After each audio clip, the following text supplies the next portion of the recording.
안녕하세요. 토마토패스 전산세무 2급 박명희 교수입니다.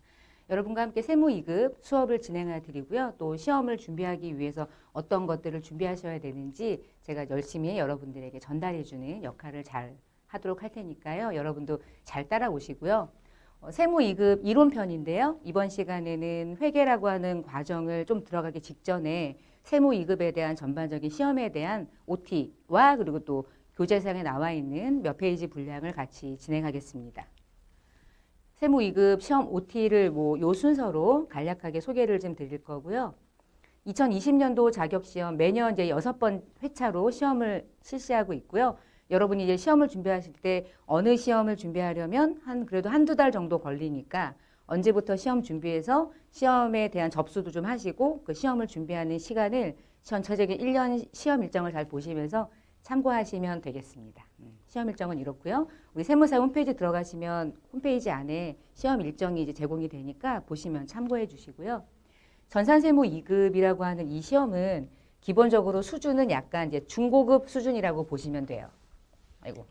세무 2급 전반적인 수업이 그러니까 중급은 아닌데 조금 어려워질 수는 있거든요. 그러니까 이론적인 부분이 어느 정도는 이제 이해를 해야만 객관식 같은 경우는 천천히 잘 이해하고 조금 난해한 부분들을 잘 뽑아내야 되기 때문에 전산회계 1급은 어느 정도의 중급 수준이고요. 세무 2급은 그거보다는 당연히 조금 어려워요. 근데 뭐가 어려워지냐면 우리나라 기업회계 기준이 여러 가지 형태가 존재한다고 말씀을 드렸는데 제가 그쵸? 요걸 얘기 안 했지. 우리 전반적인 기업들이 개인 기업이 있고 또는 법인 기업도 있고요. 여러 명이 모여서 법인이라는 인격을 부여받아서 그 하나의 법인이 다양한 사업을 수행하는 건데 개인이 사업을 하는 곳도 있고 법인이 사업을 하는 곳도 있고 다 기업은 기업이죠. 근데 여러분이 공부하고 있는 대부분의 기업은 개인 기업에서 어떻게 회계 처리하는지 보다는 법인 기업에 대한 일반적인 회계 처리를 시험을 준비하시고 계시고 전산회계 1급부터 그렇죠. 그리고 법인 기업이 일반적으로 상거래를 하는 기업일 수도 있어요. 기본적으로 여러분이 자주 가시는 다이소 같은 곳. 다이소는 제조업이 아니니까 그래서 일반적인 상거래, 유통을 한다거나 만들어져 있는 걸 사서 그대로 만들어져 있는 걸 판매하고 중간 마진 정도를 이익으로 창출해내는 기업들을 단순한 상기업을 한다고 부르는데요. 여러분이 공부하는 기업은 일단 제조업이죠. 그래서 회계 공부하실 때 제조업인데 법인 기업이기 때문에 약간 이 안에서 일어나는 회계라고 하는 거래가 좀 방대해진다고 생각하면 돼요. 그래서 기업 자체는 이렇게 구성이 되어 있고 회계 1급을 공부하신 분들은 세무 2급과 기업의 형태가 동일하기 때문에 이건 이미 알고 계실 거라고 생각이 들고요. 그 다음에 이제 기업이 회계 처리하려면 그 기준에 맞게 재무제표를 만들어야 되거든요. 근데 기준이라는 게 우리나라의 상장 기업들, 여러분이 알고 있는 그 코스타, 코스피 같은 기업들은 외국 거래가 빈번하고요. 그리고 외국 바이어들 또는 외국에 있는 다양한 사람들이 이 기업에 관심이 있어서 그 회계 정보를 보고 싶어 해. 근데 우리나라만 그런 건 아니고 전 세계적인 모든 국가들이 그런 상태인 거예요. 그래서 회계 처리하고 재무제표를 만들 때 자국에서 만든 회계 기준을 써버리면 국제 거래가 일어날 때 우리나라에서만 인정해주는 회계 기준이 외국에서는 인정을 못 받는 문제점이 발견된 거예요. 전 세계적으로. 그래서 현재 그런 상장 기업 같은 경우는 그냥 원칙, 의무적으로 국제회계 기준이라는 IFRS라는 기준을 적용해서 회계 처리하고 그걸 토대로 재무제표를 만들고 해요. 그래서 그 IFRS를 우리나라가 적용해서 약간의 용어 변경 같은 것들을 했죠. 그래서 우리가 K라고 하는 한국이 채택한 IFRS라고 불러서 KIFRS라고 지칭해요. 여러분이 회계 공부할 때 KIFRS를 공부한다. 이 얘기는 기본적인 상장 기업들, 외부 감사를 대상으로 하는 그런 기업들은 요 기준에 의해서. 근데 여러분이 공부하고 있는 이 기업은 여러분이 지금 공부하고자 하는 전산세무 2급, 이 자격증 시험에서 주로 다루고자 하는 기업은 상장 기업은 아닌 것 같아요. 그래서 일단 비상장 기업이고요. 우리나라의 비상장 기업은 어마무시하게 많아요. 진짜 말할 수 없어. 얘도 기업이고 얘도 기업인데 상장 아니면 비상장이니까. 근데 그러한 비상장 기업이 외부 감사를 받는 비상장 기업이 있고요. 외부 감사를 안 받는 비상장 기업이 있어요. 외부 감사를 안 받는다는 얘기는 규모가 정말 작은 거야. 그러한 기업들은 회계 처리하는 거를 약간의 특례를 적용해서 너 정말 작구나. 중소기업이구나. 너 회계 처리할 때 이 기준 쓸 수 있게 해줄게. 라고 하는 게 중소기업 회계 기준이고요. 여러분이 공부하는 기업이 중소기업이긴 하지만 외부 감사를 적용받는 비상장 기업이라는 가정하에 여러분이 시험을 준비하시기 때문에 우리가 공부하는 회계 기준은 결국은 일반 기업 회계 기준이라고 하는 기준에 의해서 재무제표라고 하는 걸 만드는 걸 여러분이 학습을 하시는 거예요. 여러분이 회계 공부할 때 회계 공부하는 거 뭐 공부하는 거야? 어느 책 공부하는 거야가 중요한 게 아니라 회계 공부에 어느 기준에 의한 걸 공부하는 거야가 답이거든요. 근데 우리는 IFRS가 아니라 우리나라 한국회계기준원에서 제정하고 그걸 제정받은 데이터를, 기준을 그걸 적용해서 회계 처리하는 이 기업의 입장에 맞는 회계 공부를 하시는 거예요. 그래서 일반 기업 회계 기준을 공부하는 거예요 라고 하셔야지 정확한 나의 답변이 되는 거예요. 제가 여러분에게 이제 과목을 얘기하거나 회계에 대한 기본적인 얘기를 할 때는 전제가 얘가 아니라 얘랍니다. 그렇게 해서 기본적으로 회계 기준이 뭐지? 라고 하는 걸 일단 여러분이 인식을 하고 가시면 좋을 것 같아요. 기준은 일반 기업 회계 기준을 적용받습니다. 그래서 우리가 방금 전에 말한 것처럼 전산세무 2급은 중급보다는 조금 어렵다. 중고급 정도다. 그건 내가 그냥 지은 거고 조금 어려워진다는 거예요. 회계 1급을 공부하신 분들의 입장에서도. 그래서 회계 1급을 공부를 안 하고 나는 전산세무 2급에 갑자기 관심이 막 급 상승해가지고 회계를 전혀 모르는데 전산세무 2급이라는 걸 따볼래 라고 들어오시면은 안 돼요. 안 돼요. 이렇게 생각하시는 거예요. 왜냐면 회계라고 하는 기본적인 이해를 토대로 거기에다가 내용이 조금 더 약간 배가 되거든요. 그래서 회계 1급 정도의 공부를 하셔야만 세무 2급이 재밌어져요. 그리고 신경질 안 나. 공부를 안 하고 세무 2급 들어오면 짜증나. 뭔 얘기인지 하나도 이해가 안 되니까. 저는 알고 있다고 이해를 전제로 하고 설명하기 때문에 세무 2급은 회계 분야가 재무회계 분야가 시험에 나오고 원가회계도 등장하고 세무회계도 등장해요. 우리나라의 회계는 크게 세 가지 분야라고 생각하면 돼요. 재무회계는 재무제표를 만드는 거고 원가회계는 제조 원가를 계산해서 관리하는 분야예요. 그러니까 제조기업이 필요하겠죠. 제조기업이 아니면 원가회계는 공부할 필요가 없는 거예요. 그렇죠? 그래서 일반적인 도매업은 원가회계 몰라요. 몰라도 회계 처리하고 이익 만들고 부가세 신고하고 이러는 거에 있어서 아무런 문제가 없어. 제조하지 않으니까. 근데 제조하는 기업은 원가부터 출발하거든요. 그래서 원가가 잘못되었으면 우리가 만들고자 하는 모든 숫자들은 다 뻥인 거야, 뻥. 그래서 원가 공부를 할 수밖에 없는 이유는 제가 말씀드린 것처럼 제조업이니까. 그 다음 부가가치세라는 걸 모르면 기업이 매출 매입이라는 회계 처리 자체를 못해요. 부가세가 발생되니까 모든 거래가. 그래서 부가가치세 공부도 좀 해야 되고요.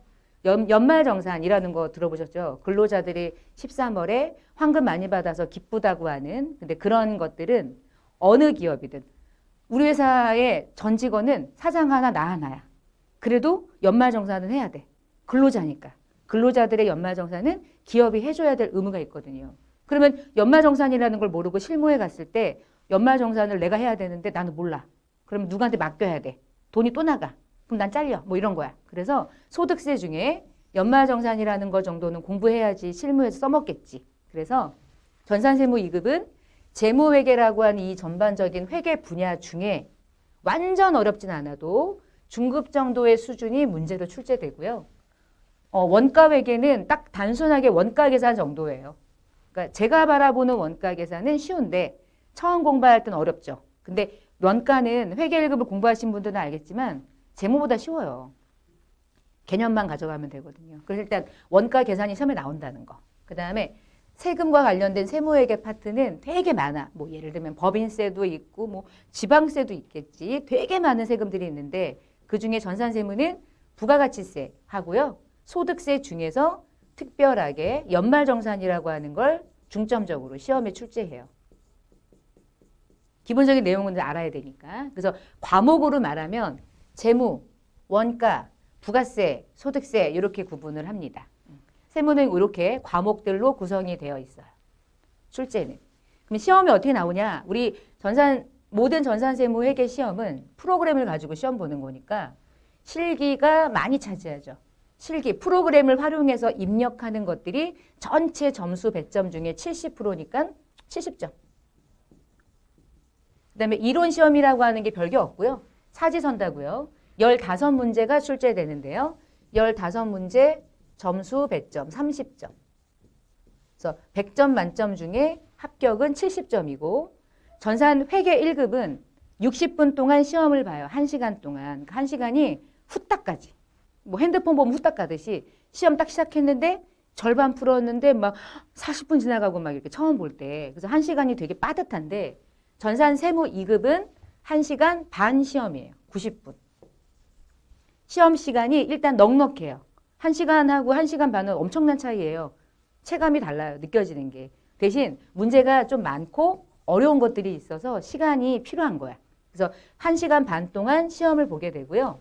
이론 시험은 객관식으로 사지선다로 문제가 출제되는데 말씀드린 것처럼 재무회계 파트, 원가회계 파트, 세무회계 파트가 재무회계 파트 5문제, 원가회계 파트 5문제, 세무회계 파트 5문제 그렇게 출제가 돼요.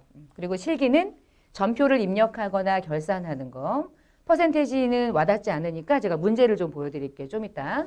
뭔가 부가가치세랑 관련된 거. 얘는 소득세랑 관련된 거. 그래서 이거는 재무회계 관련, 부가세 관련, 얘는 소득세 관련 이렇게 생각하시면 돼요. 그러면 전체 점수는 다 더했을 때 70점 이상이면 이제 합격 점수를 가져가는 거고요. 시험 출제 이론과 관련된 교재 목차를 보시면 1, 2, 3 파트 중에 전표 관리 및 결산 관리라고 하는 요게 재무회계라고 이해하시면 돼요. 재무회계예요. 목차를 좀 바꿨으면 좋겠어 개인적으로. 얘는 재무회계고 원가회계고 부가가치세고 소득세고 이렇게 4파트를 공부하시게 돼요. 이 중에 제일 중요한 건 그러나 저러나 제일 중요한 건 재무회계예요. 재무회계를 못하면요. 일단 부가세를 이해를 못해요. 얘를 이해해야 나머지 것들이 이해가 되는 거야. 이렇게 나머지 것들이. 돈이 나가고 들어오고 돈을 벌고 세금을 신고해. 그거까지는 알아. 근데 여러분 세금을 신고하고 나면 끝나요. 그거 마지막에 회계 처리해서 장부로 넘겨요. 후자까지 가야 돼요. 그래서 회계 처리를 못하면 세금 신고도 중간에 멈추는 거야. 근데 반대로 회계 처리 되게 잘해. 분계 엄청 차대변에 대한 것은 뭐 달인이야. 근데 세금 신고를 못해. 그러면 세금 신고 못하면 회계 처리가 이제 껍데기가 되는 거야. 두 개가 이렇게 짝짝이 맞아 떨어져야 되거든요. 이제 그런 것들이 전산세무 2급이라는 자격증을 토대로 여러분 실력을 다져가는 거예요. 그래서 세무 2급 자격증은 제가 개인적으로 봤을 때 가장 실무적으로 가장 매칭이 잘 되고요. 이걸 땄을 때 실무에 바로 투입해도 약간 부족할 수 있는 자격증이라는 게 그러나 그렇게 특별하게 손색이 없을 정도. 수준이 꽤 괜찮은. 근데 처음 공부하면 조금 어려운 그런데 따두면 실무에 바로 투입해도 어느 정도는 이게 이해가 될 수 있는 그런 공부예요. 그리고 어디에서 공부하느냐도 사실은 중요하잖아. 막 자격증만 외우라고 막 밑줄 치세요. 동그라미 칠게요. 외우세요. 이렇게 하는 수업은 일단 제 스타일하고는 안 맞기 때문에 기본적인 전반적인 흐름을 이해하는 게 제일 좋고 중간중간에 이제 저는 그러고 나서 이해하면 이제 암기가 필요한 것들이 다 암기지 사실. 근데 이해되면 암기가 된다. 공부해봐서 알죠. 이제 그런 것들이 필요한 거예요. 그래서 우리는 이 세무회계라는 프로세스를 이해하면서 외울 건 외우고 이해할 건 이해하고 이렇게 두 개 건너뛰면서 과정을 진행해 드릴 거고요. 이게 이제 시험 문제인데요. 여러분 교재에 나와 있는 87의 시험 문제예요. 그래서 이론 시험이라고 하는 게 별게 없고 이론 시험은 너 재무회계랑 원가회계랑 부가세랑 소득세 공부했으니까 내가 말로 풀어서 물어볼 테니까 찍어봐. 뭐 모르면 찍을 수 있지, 그치? 그래서 객관식 사지선다로 문제가 출제되고 이렇게 기본 전제는 뭐 늘 제가 처음에 말씀을 드리고 가요. 문제에서 한국 채택 국제회계 기준을 적용하도록 하는 전제 조건이 없는 경우 뒤에 전제 조건이 따로 없다면 무슨 기준 적용하냐면 일반 기업 회계 기준 적용한다. 그래서 특별한 전제 조건 나온 적 한 번도 없고요. 여러분은 이 기준에 의한 공부를 하시는 거예요. 어느 기준이냐에 따라 완전 이름이 달라지거든. 그 이름이 완전 달라져. 그래서 되게 중요한 의미를 가지고 있고요. 이런 식으로 객관식 15문제가 출제되는데 여기 적어드린 것처럼 재무회계에서 5문제 나오고요. 원가가 5개 나오고요. 요 2개가 세무회계죠. 근데 세무회계 중에 부가세가 3개 나오면 소득세가 2개 나오고 부가세가 2개 나오면 소득세가 3개 나오고 왔다 갔다 하는 거예요. 그래서 이거를 다 풀고 나면 30점. 다 맞추기 어렵지. 풀다 보면 누구나 실수하지. 100점 맞으면 나 이상한 것 같아. 걔는 학생 같지 않아. 하나는 틀려줘. 문제를 낸 사람의 또 마음도 있잖아. 그러니까 뭐 다 맞으면 좋은데, 자, 여기서 일단 먼저 30점을 가져가고요. 그 다음에 이제 실기 문제는요. 일반적인 거래를 줘요. 그리고 그 거래를 분개하는 거야. 여러분이 전산회계 1급을 공부했다면 똑같아요. 똑같은데 이렇게 일반전표 입력이라고 하는 일반전표 입력에 입력하는 문제가 5문제가 출제되고요. 한 문제당 3점씩, 점수는 15점 이렇게 출제돼요. 요거는 딱 이거지. 재무회계. 재무회계에서 분개 좀 한다. 여기에서 15점 먹고 들어가는 거예요. 그러면 5문제 풀고 난 다음에 그 다음에 나오는 문제가 이제 메인 매출 전표. 자, 메인 매출 전표는 무조건 부가세랑만 관련이 있고요. 근데 부가가치세만 관계가 있고 분개 안 하나? 회계 처리하라고 적혀 있잖아. 부가세도 신고하고 분개도 해. 짬뽕으로. 그래서 재무회계 못하면 부가세 못하는 거야. 근데 메인 매출 전표는 하여간 5문제가 출제되고요. 점수는 3점씩 해서 15점 배점이 있습니다. 그러면 일반 전표 15점, 메인 매출 15점, 합쳐서 30점. 벌써 30점 나간 거야. 만약에 이론에서 30점을 다 맞았어. 그럼 30점이지. 60점이잖아, 지금. 10점만 더 맞으면 합격. 말이 쉽지, 뭐. 좀 그렇죠? 근데 이제 일단 그렇다는 거예요. 그러면 문제 2번째는 메인 매출 전표 문제가 출제되고요. 3번째는 부가가치세 이제 신고하는 거야. 근데 부가가치세 신고할 때 우리가 전산회계 1급 공부할 때 수출했을 때 막 메인 매출에다가 16번 수출 거는 거 했었을 거예요. 공부하신 분들은 우리끼리 알아. 공부 안 한 사람들은 몰라. 뭐 이런 거야. 근데 수출이라는 거를 메인 매출에 입력하고 나면 끝나냐? 안 끝나요. 그렇게 하고 난 다음에 어떻게 해요? 수출인지 아닌지 확인할 수 있는 법정 서류를 토대로 해가지고 신고서에 반영해야지. 그런 것들을 명세서로 만들어야 되거든요. 그게 부가가치세 신고하는 거예요. 그러니까 입력만 하는 걸로 안 끝나거든. 전산회계 1급은 입력만 드립단 거야. 알지도 못하면서. 저도 회계 1급 수업할 때 입력만 드립다라고 그래요. 설명 안 했어. 왜냐면 그걸 얘기할 수 없거든. 거기서는. 이제 하는 거야. 그래서 너 수출했어? 만들어야지. 너 이거 자료 줄 테니까 만들어. 5점 줄게.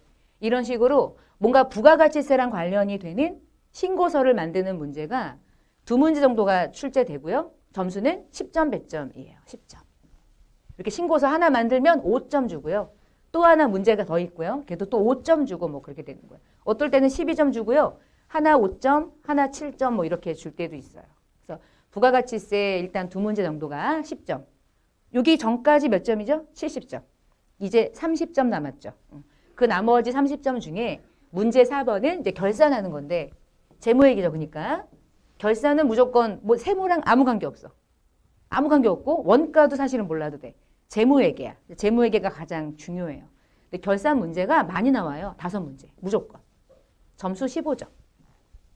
지금까지 했을 때 그러면 방금 전에 70점 나왔죠. 여기서 이제 점수가 확 나가는 거야. 15점. 5문제.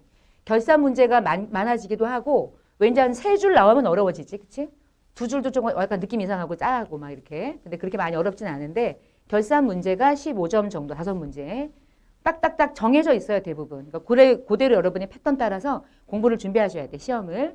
그리고 마지막 문제가 아까 말씀드렸던 소득세예요. 소득세의 기본은 원천징수거든요. 여러분이 어떤 일을 하고 누군가에게 돈 받을 때 100만 원 준다고 얘기 받았어. 급여가 들어왔어. 급여가 들어올 때 내가 월 200을 받을 거를 나는 연봉이 체결돼 있어. 그러면 내 통장에 200만 원 다 찍혀요? 안 찍히잖아. 세금이 막 빠지고 들어오잖아. 그러니까 짜증 이빠이지. 근로자들의 그 소득을 그래서 우리가 유리지갑이라고 부르죠. 소득이 다 드러나고요. 소득에 대해서 세금 엄청나게 많이 빼. 4대 보험까지 포함해서. 그걸 여러분이 직접 작성하는 거예요. 그래서 지금 2문제 정도가 소득세가 출제가 되고요. 2문제 중에 한 문제가 5점이야. 급여 주는 정도를 해봐야 실무에 갔을 때 얼른 급여와 관련된 거, 원천징수하는 거, 근로소득에 대한 걸 신고 매달 하거든요. 그걸 빨리빨리 일할 수 있게 이 자격증을 그런 걸 도와주는 거예요. 그걸 공부하시는 거고. 그래서 2문제 중에 얘가 5점짜리죠. 2문제니까 한 문제가 몇 점인 거야? 10점짜리 남았잖아. 그치? 그 10점짜리가 전산세무 2급에서 제일 중요하다고 보는 연말정산인 거예요. 그래서 마지막 요 10점짜리가 이게 이제 연말정산이에요. 최수지라고 하는 여잔 거야. 저 앞번호가 인 거 보니까. 근데 그 여성이 본인이고 세대주래. 세대원도 아니네. 그러니까 남편이 있나 모르겠다. 남편이 없는 게 더 좋을 수도 있어. 하여튼 여기 보면은 보험료 내고 의료비 내고 등록금 대학원도 다니고 정당엔 왜 기부했어? 하여튼 기부했고 그다음에 신용카드 엄청 썼고 딸기 막 딸도 있고 뭐 장난 아니야 지금. 그럼 이렇게 이런 모든 부양 나를 포함한 부양가족에다가 의료비 나가고 교육비 나가고 여러분 연말정산을 할 때 막 서류 같은 거 못 가가지고 회사에 내잖아.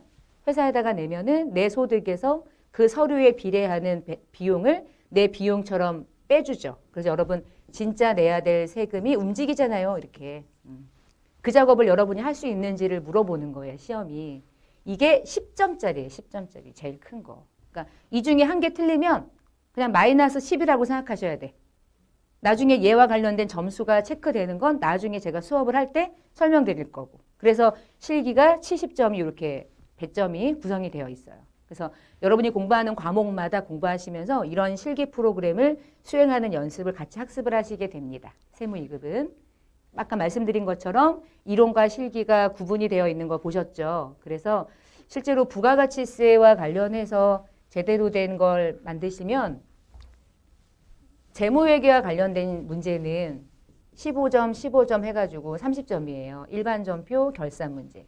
부가가치세는요. 메인 매출점표 입력이 15점이고요. 부가세 신고하는 게 10점이어서요. 전체 점수 배점이 한 25점 정도고요.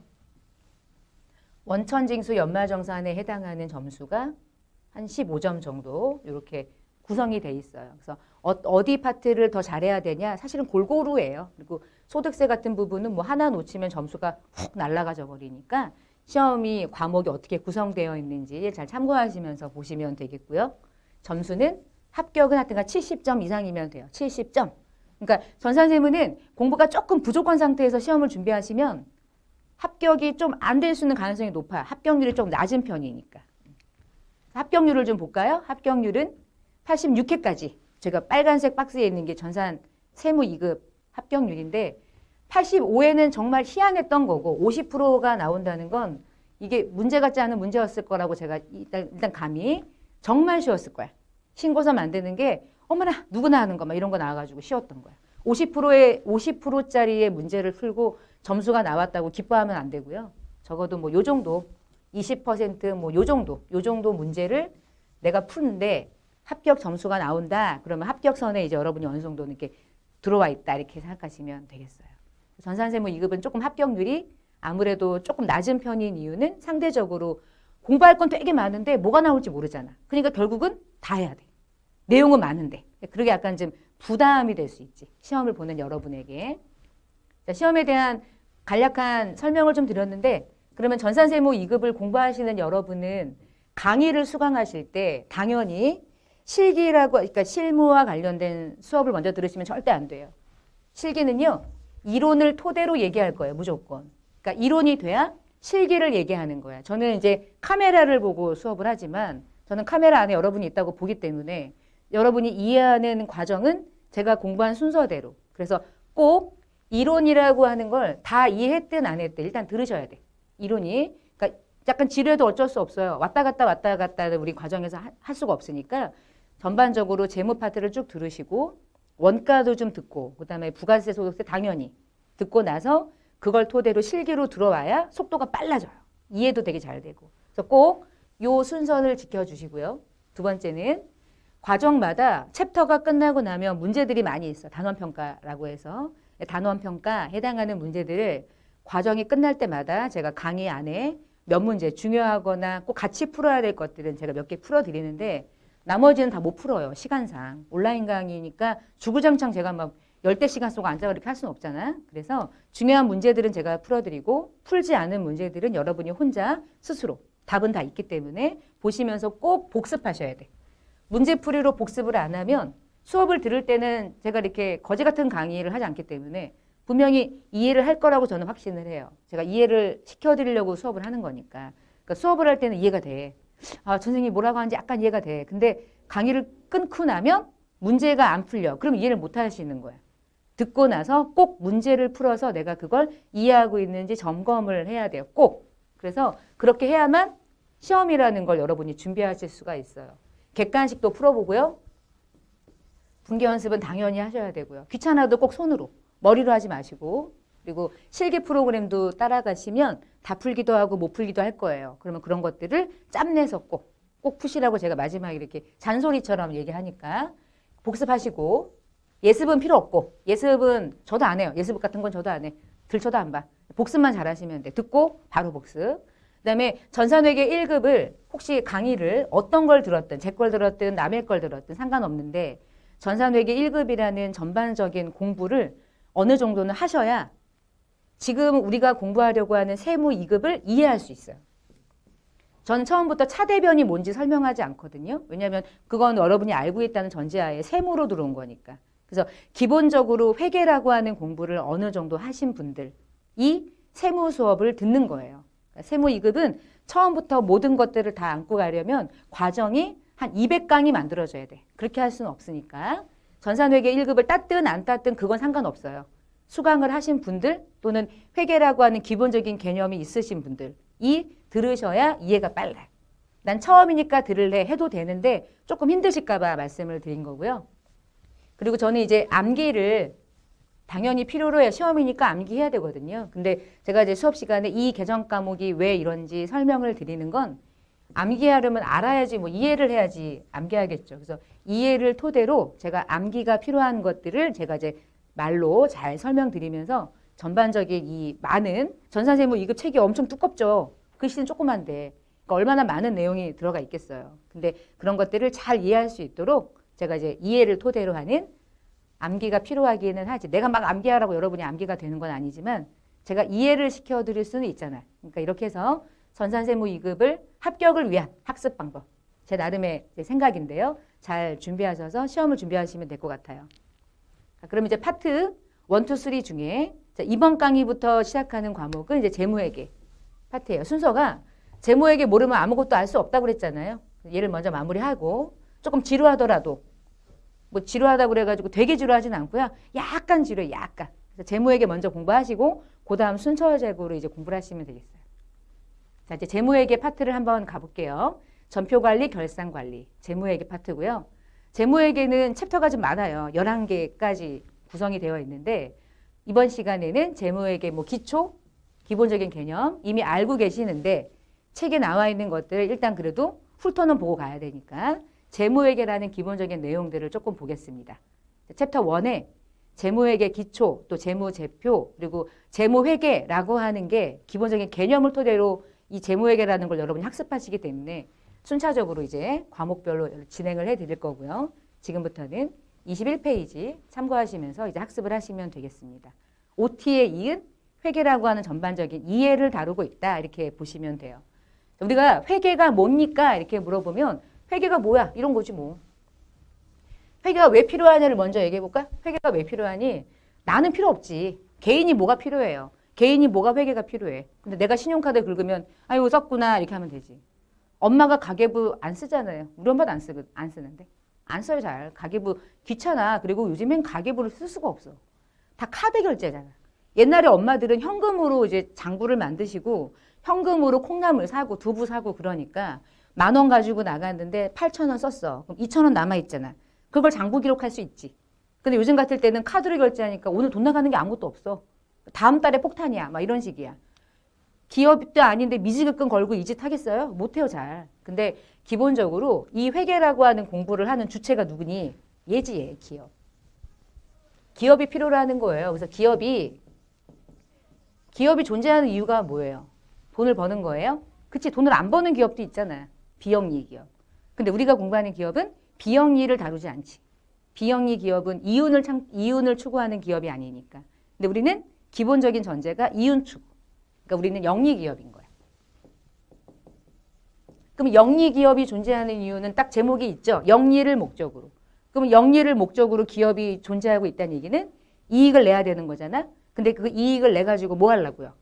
더 많은 사업을 하고 더 많은 자금을 누군가에게 조달받고 그래가지고 기업이 더 커지고 나에게 돈을 준 사람들에게는 고마우니까 배당금도 좀 던져주고 돈을 빌려준 사람들에게는 이자도 좀 주고 우리 회사가 어떤지 우리 회사의 정보를 예쁘게 만들어서 공시도 좀 하고 그래서 저는 삼성전자가 어떻게 돈 버는지 나도 알지만 여러분도 알잖아요. 모든 정보를 다 공시하니까. 그러면 기업이라고 하는 게 필요로 하는구나. 근데 왜 필요한 거야? 보여줘야 되거든. 누구한테 보여줄 건데? 모르지. 되게 많은 사람들. 외부에 이 정보를 이용하고자 하는 사람들은 매우 다양해요. 근데 이용한다는 의미는 뭐예요? 그 정보를 보고 내가 이거를 이 기업에다가 투자를 할지 말지 선택하려면 정보를 봐야지. 어느 정도의 이익을 창출하고 있는지, 잘 살고 있는지, 못하고 있는지, 망하고 있는지, 잘하고 있는지 판단하려면 기업 가가지고 문 열고 들어가서 일하는 걸 보기는 어렵잖아. 그러면 기업이 어떻게 돈 버는지 뭘로 가지고 알 수 있어요? 정보. 근데 그 정보는 회계 정보인 거야. 근데 그 회계 정보를 예쁘게 만들어서 알려줘야지. 전화를 해가지고 오늘의 회계 정보를 불러주십시오. 막 이렇게 해서 오늘은 200억 벌었습니다. 이렇게 하면 이상하잖아. 그러니까 회계 정보를 언제부터 언제까지 기간 딱 만들어 놓고 예쁘게 양식으로 만들어서 보여주면 보고 싶은 사람들이 이용하면 되지. 그럴 수 있도록 회계 정보를 만드는데 그 회계 정보를 우리는 이렇게 부르죠. 재무 상태를 나타내는 일련의 표라고 해서 재무제표라고 부르는 거예요. 돈으로, 화폐 단위로. 그래서 회계라고 하는 걸 뭐 하는 거야? 이렇게 물어보면 기업이 경제적으로 열심히 활동해가지고 돈 벌었거든? 그럼 이 돈 번 걸 가지고 외부 정보 이용자들에게 보여줘야 되는데 이들이 보여달라고 얘기하기 전에 미리 만들어서 보여줘. 보고 싶은 사람 볼 수 있게. 그 정보를 제공하는 일을 하는데 그 정보는 사실은 재무제표지라고 생각하면 돼요. 일단 그럼 한번 읽어볼까요? 경제적인 활동에 대한 정보야. 돈. 그거를 인식하고 측정하고 기록을 하겠죠. 그래서 그 회계 정보를 이용할 수 있는 얘네들. 이용자가 이들의 합리적인 판단, 이들이 어떤 의사결정을 하든지 그것들을 도와줄 수 있도록 기업의 경영활동의 성과, 돈, 얼마만큼 벌었는지, 프로핏 같은 걸 보여주는 거고요. 그래서 현재 재정 상태가 어떤지. 근데 회계는 이 모든 정보를 무엇으로 만들어서 보여주냐? 문장으로 보여주는 것이 아니라 숫자로 보여주는 거예요. 화폐 단위로. 화폐 단위로 파악해서 결과를 이들에게, 기업에 관심 있는 이해관계자들에게 보여줘야 되는데 그 보여주는 일련의 과정을 우리는 어카운팅, 회계라고 부르는 거예요. 그러니까 회계가 어려운 거예요.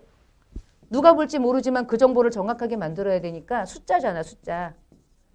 숫자를 대충 계산해가지고 훅 던질 수는 없잖아. 그러니까 정확한 방법으로 만들어야 되니까 그게 되게 중요한 거지. 근데 약간 오해를 사람들이 많이 하는데 회계는 숫자를 다루니까 회계는 수학을 잘하면 회계를 잘하겠지라고 오해를 하는데 수학하고는 또 전혀 달라. 회계는 기업에서 일어나는 거래를 이해해야 되거든. 그래서 제가 맨날 얘기하는데 회계를 잘하려면 이해를 해야 돼. 그 거래를. 그래서 수학보단 국어를 잘해야 돼요. 그 일을 이래가지고 이래서 이렇게 된 거야? 이걸 이해해야 회계 처리라고 하는 걸 잘할 수 있어요. 숫자를 계산한다는 거는 사칙 연산만 하시면 돼요. 그것만 잘하시면 돼. 계산기가 해주고. 그래서 회계라고 하는 건 이런 정의를 가지고 있다. 그래서 과정이에요, 과정. 중요한 건 한순간 끝나지 않아요. 그래서 어카운팅이라고 부르는 거예요. 그 회계가 가지고 있는 기본적인 목적, 보여주려고 하는 게 목적이죠. 근데 우리나라는 회계라고 하는 정보를 보고 싶어 하고 누구에게 보여주느냐가 양쪽으로 나눠져. 첫 번째가 외부의 다양한 사람들을 외부 정보 이용자라고 부르거든요. 근데 우리 지금 아까 제가 말씀드렸던 기업이, 우리나라의 모든 기업은 돈을 버는 목적이라는 전제 하에 외부의 다양한 사람들에게 그들이 좋은 의사결정할 수 있도록 정보를 제공한다고 그랬죠. 근데 이런 외부 정보 이용자들에게도 이 기업의 정보를 보여주기도 하지만 내가 열심히 돈 벌었다? 근데 그 돈 번 거는 외부 정보 이용자에게 보여주는데 요거 하나 만들 때 얼마 들어갔는지 궁금한 회계가 원가죠. 근데 이거 하나 만들 때 얼마의 제조 원가가 들어갔는지에 대한 회계는 외부 정보 이용자들이 아무리 많아도 이들에게는 안 보여줘. 내가 궁금한 거지. 그들을 내부 정보 이용자 이렇게 불러요. 그래서 회계라고 하는 정보는 크게 두 가지 이용자로 나뉜다고 보시면 돼요. 우리 회사 내부에서 내가 경영을 하려면 이거 만들 때 얼마 들어갔는지 알아야 얼마에 팔지를 만들 수 있겠지. 판매가를 정하려면 원가를 알아야 되니까. 그래서 그들을 경영자들이 대부분 그런 역할을 하죠. 근데 경영자가 보고자 하는 정보는 내부적으로 관리하려고 하는 거야. 내부적으로. 그래서 원가는 요 안에 해당된다 이렇게 보시면 돼요. 기본적으로 개념이. 얼마 만들었어? 그걸 알아야 경영자가 여기다가 마진 얼마 붙여가지고 판매가 정하자라는 결정을 할 수 있으니까. 근데 여러분이 외부정보 이용자고 저도 외부정보 이용자거든요. 사실은 잠재적인. 저도 이제 주식 몇 개 투자했는데 뭐 망해가지고 요즘엔 앱도 열어보지도 않아요. 근데 외부정보 이용자도 관심 있죠. 근데 외부정보 이용자들에겐 절대 우리 회사가 만든 제품의 원가를 공개하지 않잖아요. 원가 공개하면 난리 나잖아. 이거는 기업의 비밀 정보인데. 비밀 정보는 우리끼리 아는 거야. 그 정보를 만들었을 때. 그걸 내부 정보 이용자들이 보는 정보. 나머지 외부 정보 이용자들 중에 가장 대표가 돈 좀 있는데 투자해가지고 배당 좀 기대해볼까? 그런 사람들을 주주라 부르죠. 주주랑 채권자는 다르죠. 채권자는 돈 좀 있는데 빌려줄까? 이자 줄 수 있나? 이자를 기대하는 거지. 그들은 채권자라고 부르는 거고. 나랑 거래하는 거래처 중에서 그 거래처가 우리 회사의 정보를 보고 뭘 생각하겠어요? 나랑 얘랑 거래하면 내가 돈을 받아낼 수 있을까? 물건을 납품하면 얘가 나한테 결제할 능력이 있나? 이런 걸 봐야 될 거 아니에요. 바보가 아니고는. 자, 여러분과 저는 어느 기업의 소비자죠. 소비자도 재무제표 보죠. 이 회사가 환경에 대해서 예민하게 국가가 지금 환경 뭐 배출, 탄소 배출 엄청난 문제인데 그걸 막 마음대로 배출해. 아무 생각 없이, 개념 없이. 그렇게 하고 있는지. 아니면 열심히 이익이 났는데 그 이익을 사회에 환원하는 일도 혹시 하나? 좋은 일 하고 있나?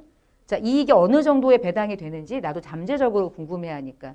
얼마나 많은 사람들이 있어요. 그리고 대부분 요즘에는 뭐 소비자의 입김이 엄청 세져가지고 약간 좀 그 사회적으로, 윤리적으로 비윤리적인 행위를 하는 기업에겐 여러분이 보이콧 하잖아요. 제품 자체를 안 사잖아. 그게 되게 커졌잖아요. 그걸 우습게 볼 수 없는 상황이 된 거죠. 거래처보다 훨씬 더 중요해진 게 사실은 소비자의 역할이잖아. 그러니까 소비자들이 그 기업의 회계 정보를 보는 거 매우 중요해졌죠.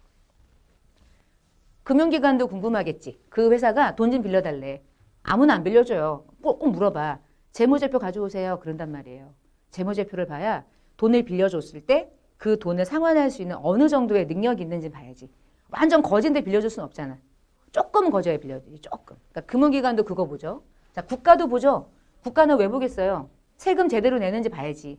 그리고 이 회사가 어느 정도의 수익을 내고 있는지도 관심이 많겠죠. 그러니까 다양한 외부 정보 이용자들이 있는데 그들이 보고자 하는 정보는 재무와 관련된 회계인 거야. 경제적인 의사결정. 대신 관리 회계는 내부적으로 CEO가 어떻게 하면 좋은 경영을 할 수 있는지에 대한 의사결정을 하도록 그 정보를 보는 이용자를 경영자, 내부정보 이용자 뭐 이렇게 구분하는 거예요. 회계는 이런 거 하는 거야. 회계 목적이라는 게. 여기까지는 시험에 나온다고 딱히 말하기가 그러네. 근데 전산회계 1급 정도는 시험에 나오는데 세무 2급은 지금까지 여기에서 얘기했던 것들은 당연히 알기 때문에 시험 문제 자체를 내진 않아요. 여러분이 알고 계시면 좋은 거고요. 재무보고라고 하는, 우리는 지금 어느 공부를 하냐. 원가도 뒤에 공부할 거고 세무도 공부할 건데 자, 지금부터 출발하는 거는 이제 재무회계예요. 그래서 재무회계는 재무 상태를 보고하는 거니까 재무보고를 하려면 어떠한 목적을 가지고 있느냐가 이제 핵심인 거죠. 여기에 있는 것들을 줄줄줄줄 다 외운다기보다 왼쪽에 있는 기본적인 특징을 좀 이해하시면 돼요. 우리가 재무보고라는 걸 토대로 어떤 것들을 우리가 재무보고를 하면서 기대하고 있는지, 그게 어떠한 목적을 달성하려고 하는 건지. 외부정보 이용자가 투자자다, 아니면 신용평가사다. 그러면 그들이 그 재무보고를 보고 뭐 하겠어요? 좋은 신용이 어느 정도의 신용을 줄 건지, 투자 가치가 있는지, 그러한 좋은 정보를 제공하기 위해서 재무보고 하는 거예요. 요거는 읽어보시면 될 것 같아요. 그 다음 두 번째, 내가 지금 보여주는 정보가 미래에 어느 정도의 흐름을, 캐시플로우가 어떻게 흘러가는지 지금 정보를 토대로 예측할 수 있거든요. 그래서 미래 현금 흐름의 예측이라는 건 뭐 이런 거 아닐까? 이번 연도에 엄청나게 물건을 팔았어. 근데 현금이 들어오지 않은 거야. 현금이 들어오지 않았으니까 돈을 안 벌었다고 할 수 있어요. 벌긴 벌었는데 나중에 들어와요. 그쵸? 나중이죠. 그러면 언제 들어올지, 그 돈이 어떻게 현금이 될지 예측이 되겠지. 재무제표라고 하는 그 보고서를 토대로. 그런 것들을 예측하기 위해서 재무보고를 하는 거고요. 그것들을 보여주기 위해서 재무보고하는 거예요. 기업이. 그리고 우리가 재무제표라고 할 때 재무상태를 나타내 주세요. 그러면 재무상태표. 경영성과를 나타내 주세요. 그러면 손익계산서. 캐시플로우를 따로 좀 분석해봐. 현금흐름표. 자본의 변화만 좀 분석해볼래? 자본변동표. 이런 정보를 보여주는 게 목적이지. 이게 우리가 말하는 재무제표였던 거. 마지막은 여러분 요즘에는 경영과 소유가 분리돼 있죠. 뻥이지 뭐. 우리가 알고 있는 대부분의 기업들은 아버지 회사, 아들 회사, 아들 회사 또 그다음 아들내미 회사 이런 식으로 이제 대물림하기 때문에 전문 경영인이라고 할 수는 없지. 그러니까 그게 우리나라의 약간의 문제점이에요. 진짜냐 아니 뭐 그런 것 같아 내 생각에는. 전문 경영인이 해야지. 주인이 지든 아니든 그거는 알아서 하고. 그래야지 그 기업을 객관적으로 하겠지. 객관적으로. 그러니까 예를 들면은 CEO가 전문 경영인이야. 그럼 전문 경영인이 그 기업을 맡게 되면 그 사람이 어떻게 경영을 하냐에 따라 이익이 움직여.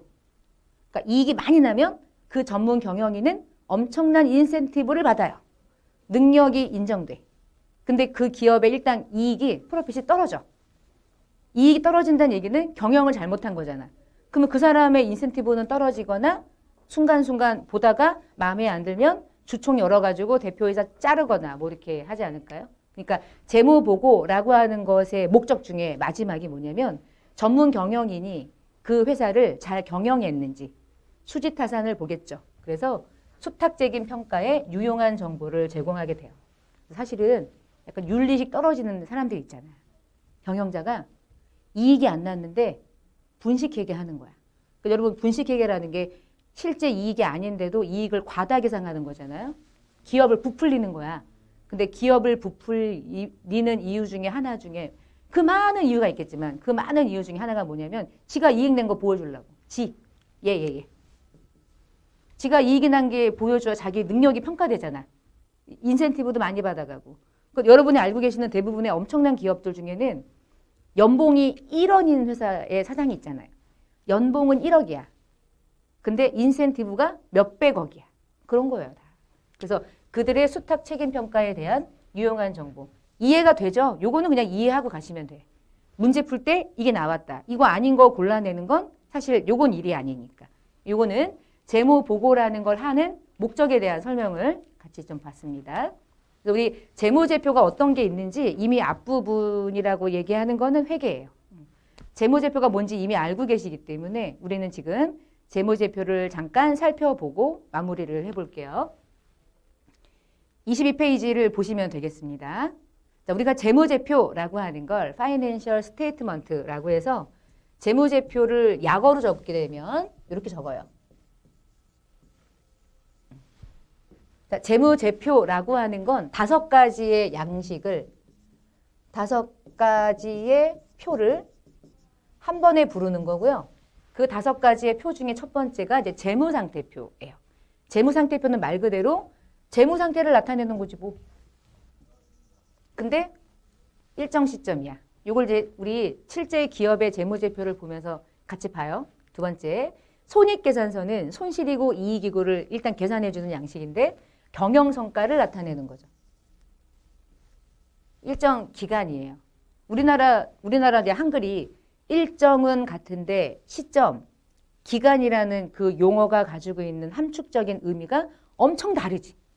그냥 어쩌다가 시점 적고 어쩌다가 기간 적고 그러면 큰일 나. 시점이라는 용어가 의미하는 거랑 기간이라는 게 의미하는 거하고 완전 다르거든요. 그래서 되게 중요한 용어예요. 그리고 정태적이지만 동태적이라는 것도 중요하고.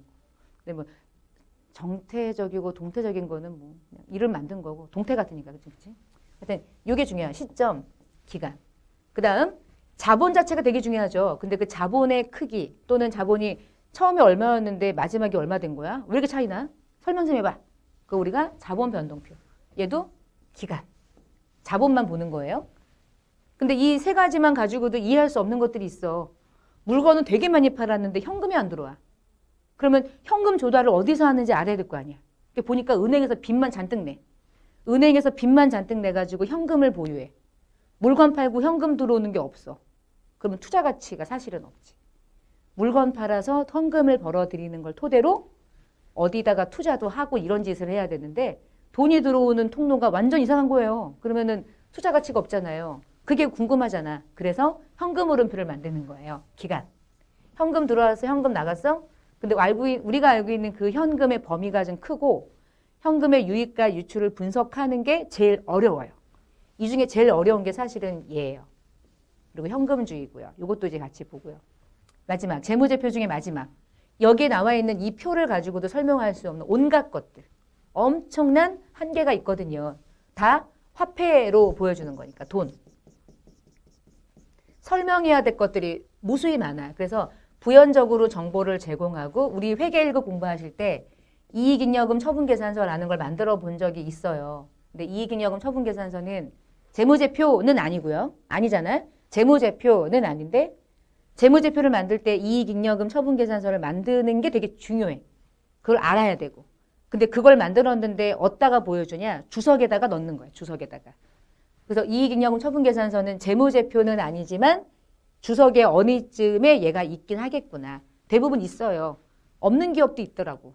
없다는 얘기는 이익잉여금을 처분하지 않아서 그래. 하여간 이렇게. 그래서 5가지를 우리가 재무제표라고 부르고요. 재무제표라고 하는 그 주석에다가 표시할 때는 특별하게 중요했던 사건이나 회계 처리를 다 설명하고요. 우리나라 일반 기업 회계 기준에 의해서 했다는 것도 설명하고요. 그 재무제표 본문에 표시하지 않은 설명 같은 것들을 추가적으로 설명해요. 그래서 주석이라고 하는 거를 영어로 뭐라고 부르냐면 풋노트 이렇게 불러요. 풋, 맨 마지막에 들어가는 노트. 그래서 5가지가 재무제표이고 우리 재무제표 중에 첫 번째 재무상태표 좀 볼게요. 우리 재무상태표 우리 여러분 자주 가는 스타벅스 거고요. 지금 22기가 2018년 거고요. 21기가 2017년 거예요. 우린 재무제표는 적어도 비교 가능성을 유지하기 위해서 단기 거 보여줄 때 전년도 같이 보여주거든요. 그러니까 이게 단기라는 뜻이에요, 지금. 그럼 얘가 전기인 거지. 자, 여기에 나와 있는 모든 숫자를 읽을 때는 이 끝에 마지막 단위를 원으로 끊었대. 그 얘기는 이 원 자체를 그대로 읽으면 된다는 뜻인 거예요. 그러면 지금 여기 보시면 요 6 자체가 이제 억 단위죠. 10억, 100억. 스타벅스는 유동자산이라고 하는 자산의 형태를 얼마 정도를 2018년도 기말에 보유하고 있냐. 2천억, 2천억. 많은 것도 아니고 뭐 적은 것도 아닌데 커피와 관련된 사업의 사업자 입장에서는 이제 1등이지. 규모가. 이익도 규모가 1등이고. 이렇게 숫자를 보는 거야. 벌써 우리가 지금 뭔가를 파악하고 있잖아. 현금 및 현금성 자산이 얼마이냐. 1,000억, 1,000억, 1,000억. 캐시만 1,000억. 채권이 얼마냐. 520억 뭐 이렇게 가는 거예요. 그럼 이런 걸 보면서 우리가 이 기업이 어느 정도의 자금을 가지고 있는지가 분석이 되잖아. 이미 몇 개 봤잖아. 재무상태는 이런 거 보는 거예요. 그래서 우리가 재무상태는 재무상태를 보여주는 건데 중요한 건 22기 2018년 1월 1일부터 12월 말일까지 보유하고 있는 게 아니죠.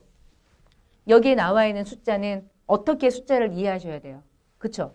2018년 12월 31일 현재 지금 가지고 있는 잔액이구나.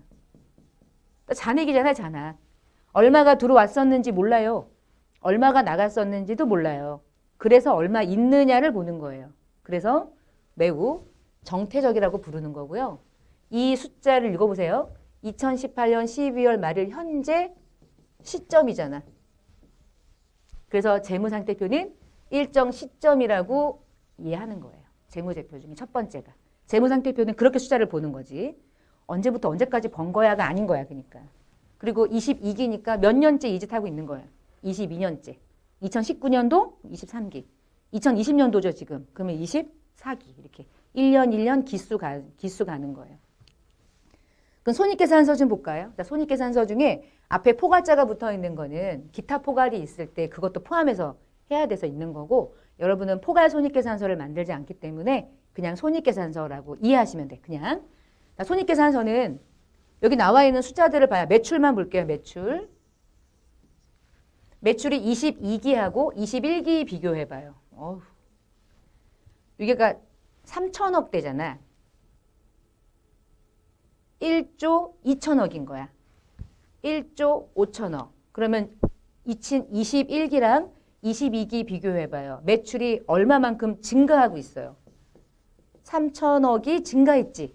자, 여기서 요 돈은 22기 현재 번 돈이라고 부르면 안 되죠. 딱 이렇게 불러야지. 22기가 2018년이죠. 2018년 1월 1일부터 12월 말일 1년 동안 번 돈이라고요. 여기에 나와 있는 돈도 2017년 1월부터 12월이라는 1년 동안 번 돈이지. 그래서 우리가 손익계산서를 얘기할 때 여기 나와 있는 매출, 그리고 원가, 그래서 얼마 벌었어, 판관비 얼마 나가니 이런 것들에 대한 숫자를 이해하실 때 22기 현재라는 개념이 아니에요. 완전. 그럼 어떻게 이해하니? 2018년 1년이라는 기간 동안 번 거구나. 그렇게 숫자를 이제 이해하는 거죠. 재무 상태랑 완전 다르죠. 그러니까 숫자를 이해하는 방식이 시점과 기간이라는 그 용어가 가지고 있는 의미가 매우 커요. 그래서 손익계산서는 일정 기간이라고 부르는데 다 기간인 거예요.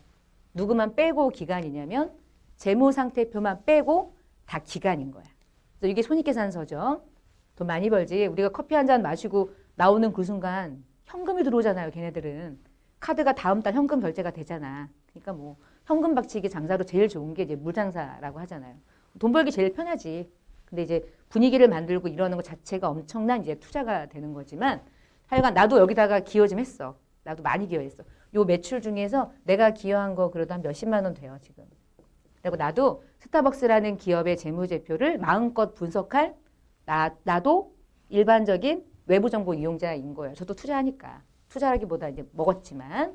그러면 손익계산서 말고 그 다음에 보고자 하는 게 자본변동표. 자본변동표는 스타벅스는 자본 변동이 되는 게 별로 없어요. 일단 증자를 안 하고요. 이익이 아무리 나도 그 이익을 가지고 배당하지 않기 때문에 그 자체가 변동이 막 크고 그렇진 않아. 그다음에 자본 변동표라고 하는 것도 1월 1일부터 12월 말일까지 어떻게 변했어? 너 1월 1일에 얼마였는데 12월 말일에 얼마로 된 거야? 왜 움직인 건지 설명해 볼래? 그걸 우리가 자본 변동표라고 불러요. 얘도 기간 개념이다. 이렇게 보시면 되고요. 네 번째 재무제표가 이제 현금흐름표고요. 현금흐름표도 똑같아요. 1월 1일부터 12월 말일까지 현금이 얼마였는데 현금 얼마로 마감했어? 어서 벌고 어서 쓴 거야. 그것 좀 설명해 볼래? 그런 것들을 설명해 주는 표를 현금흐름표. 얘도 그래서 기간 개념이에요. 이런 건 이제 시험에 나오지. 다음 중에 재무제표를 설명하는 것 중에 틀린 걸 고르세요. 해놓고서는 재무상태표를 그럴듯하게 말한 다음에 일정 기간이라고 말하면 틀린 거잖아. 얘네들은 그럴듯하게 다 맞춰놓고 앞에를 일정 기간이 아니라 시점이라고 얘기하면 틀린 거죠. 그래서 지금 진짜 재무제표를 보면서 여러분이 이렇게 유추하시는 거야. 이렇게 말하는 것들이 기간 개념이구나. 그렇게 여러분이 조금 이해하시면 조금 더 여러분이 이게 회계 공부를 하실 때 수월하게 다양한 장부들을 이해하실 수가 있어요. 자, 마지막 재무제표를 볼까요? 이제 주석이에요. 자, 주석, 우리 스타벅스 재무제표 마지막 주석의 첫 번째 장이에요. 단기가 언제고 정기가 언제인지 설명하는 거고요. 얘는 주식회사가 앞에 있고요. 회사 개요 있죠. 97년도 9월에 설립했대. 이러면서 뭐 스타벅스 한번 보는 거지 뭐 관심 없으니까 사실은 마시고 나오면 그만이잖아. 일단 원재료는 수입하고 커피는 제조하고 텀블러는 사서 팔고 다 하는 거죠. 이걸 주된 영업으로 해요. 그리고 기말연재 납입자본 이렇고요. 이 회사의 주주는 둘이에요. 둘. 이마트하고 미국의 스타벅스하고. 둘만 주주고 개인 주주 없고요. 그래서 각각 5대 5의 지분을 가지고 있어요. 그러니 돈을 벌었을 때 누구한테 배당해? 외부 주주가 없어요. 그리고 얘는 비상장 기업이에요. 그래서 여러분이 공부할 때 우리 전산세무에게는 비상장 기업이라고 그랬잖아. 그렇지만 외부 감사를 받는다고 했잖아요. 딱 얘야. 딱 스타벅스가 딱 우리가 공부하는 기업의 수준인 거야. 근데 스타벅스는 현재 우리나라 기업회계 기준에 의해서 재무제표를 만들진 않고요. 아래 보시면 한국이 채택하고 있는 국제회계 기준에 의해서 회계 처리를 하고 있어요. 왜 일반 기업 회계 기준에 의해서 하지 않느냐라고 물어보면 IFRS를 적용받을 때는 상장 기업은 의무고요. 비상장 기업은 선택하면 쓸 수 있어. 그걸 하는 걸 더 좋아하고. 그래서 얘는 삼성 계열이니까 아무래도 뭐 KIFRS 쓰는 게 어렵지 않지. 돈도 많고 외부 전문가들 많으니까 그걸 가지고 국제회계 기준을 적용받지만 우리가 공부하는 내용과 동일하니까 이 기업이 우리가 공부하는 아주 기본적인 그 정도의 수준의 기업이라고 생각을 하시면 돼요. 이게 이제 여기까지가 기본적인 재무제표의 종류였어요. 그래서 우리가 재무제표가 어떤 것들이 있었는지 회계 때 공부를 하셨는데 전산세무 2급도 마찬가지인 게 자본변동표나 현금흐름표하고 주석을 만드는 게 시험에 나오진 않아요. 그래서 전산세무도 요 재무제표랑 요 재무제표를 집중적으로 여러분이 만들고 볼 수 있고 이게 어떻게 만들어지는지 과정을 이제 시험 문제로 출제하는 거고 자본 변동표나 현금 흐름표나 주석은 이런 식으로 여러분이 재무제표를 이해하는 정도만 하고 넘어가셔도 전혀 문제 없이 학습하실 때는 그러나 알고 계시면 좋으니까 간단하게 재무제표에 대한 일반적인 설명을 조금 드렸습니다. 자, 이번 시간에 전산회계 1급에서 이미 공부했던 내용들을 이미 알고 계시면 좋아요라고 하는 간단한 OT를 좀 진행해 드렸고요. 그리고 우리가 이미 알고 있거나 또는 뭐 조금 정확하지 않았거나 우리 교재를 토대로 재무제표가 어떻게 생겼는지 실제 기업의 재무제표를 보면서 시점이라는 용어가 의미하는 거 그리고 기간이라고 하는 게 어떻게 그 숫자를 이해해야 되는지를 잘 구분하시는 것만 하셔도 우리 재무회계 첫 번째 발 잘 디디신 거예요. 이번 시간에 이렇게 재무제표의 종류까지 같이 살펴보고요. 다음 시간 이어서 재무제표가 어떻게 만들어지는지 기본적인 구조, 요소, 그리고 개념체계 순차적으로 같이 수업을 진행하겠습니다. 그래서 이렇게 세무 2급을 공부하시게 될 거예요. 그래서 여러분이 수강하시면서 이 수업이 나에게 맞는지 안 맞는지 이게 아마 또 1강이니까 그러니까 맛보기가 아닐까 싶어요. 그래서 잘 보시고 여러분에게 좋은 수업이 되실지 잘 선택하셔서 좋은 수업으로 같이 쭉 마지막 마무리 잘 하시기를 기대하겠고요. 이번 강의 마치겠습니다. 감사합니다.